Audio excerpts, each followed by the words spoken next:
Hello mga ka-Tom Goods! Welcome to Tito Mike's Kitchen. Nandito kami ngayon sa may Amada Plaza Hotel. Dito sa kanilang restaurant, Quadro Restaurant. Sa may Kabanatuan to ha. Na kami bago kami mag-check-in. So ito nga alfresco. Ganda no? Tsaka maganda dito kasi konti lang yung dumadaang sasakyan. At napakatahimik dito guys. Siyempre, tikman muna natin kung masarap yung food. Plaza. Isa lang yun. Sila yata rin na may-ari niyan. Pwede aso. Of course. Ito nang in-order ko. Yung crispy sisig nila. Grabe. Ang sarap. Konting-konti na lang talaga. Perfect na siya. Siguro yung sa mayonnaise. Hindi ko alam kung anong klaseng mayonnaise yung gamit nila. Pero konti na lang talaga. Perfect na siya. Tapos itong chicken tenders 4.75 siya. Masarap din yung chicken tenders nila ha.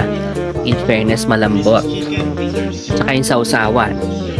In all fairness. Siyempre, masarap yung kanilang kanin.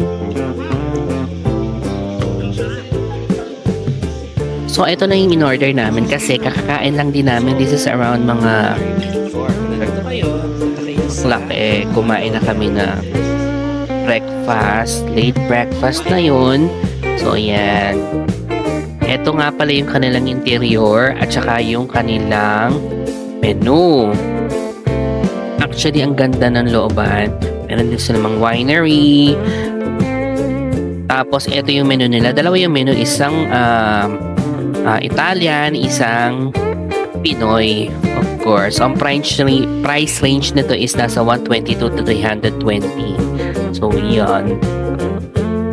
Affordable naman. Tapos tuwing Friday, 6 to 9 p.m. may pa-acoustic pa sila. So kung magawi kayo sa Kabanatuan, try nyo itong Quadro Amada Plaza Hotel. Malapit lang sa terminal ng bus. Bye!